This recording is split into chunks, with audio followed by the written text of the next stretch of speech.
Halo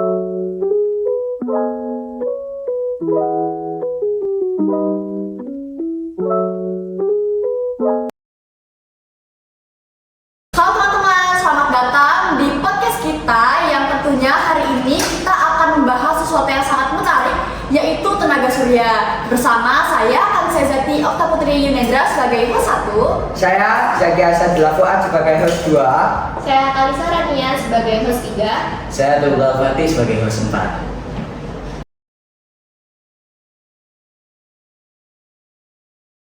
Oke, mari kita mulai dengan dasar-dasar.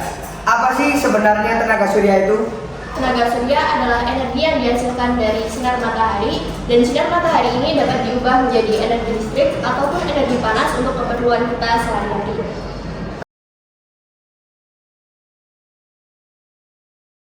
Tentu, tapi kenapa kita harus peduli kepada tenaga surya dan mengapa itu sangat penting untuk masa depan kita? Nah, pertama-tama, tenaga surya itu bersih dan ramah lingkungan, tidak menghasilkan emisi karbon yang merugikan bagi lingkungan kita.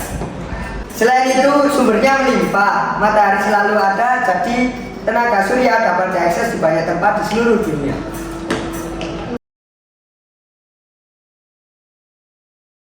Gimana sih tenaga surya diterapkan dalam kehidupan sehari-hari kita? Banyak, contohnya panel surya. Panel surya digunakan untuk menghasilkan listrik, dan ada lagi mobil listrik yang untuk mengurangi bahan bakar. Jadi kita menggunakan mobil listrik dari sumber panel surya itu untuk kehidupan kita sehari-hari.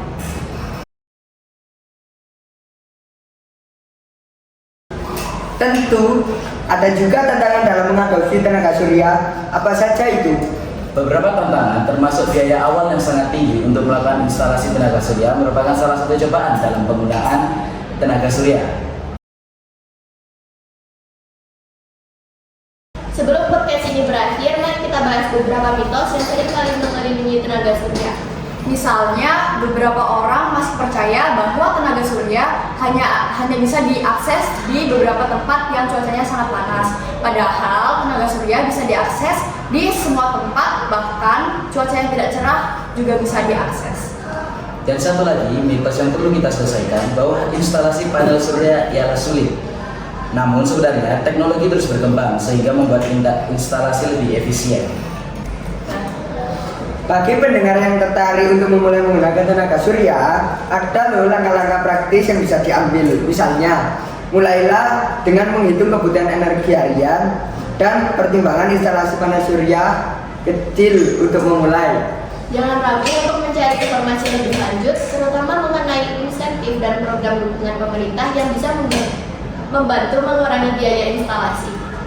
Terima kasih sudah mendengarkan podcast kami. Semoga informasi yang kita bicarakan dapat membantu teman-teman di rumah ya.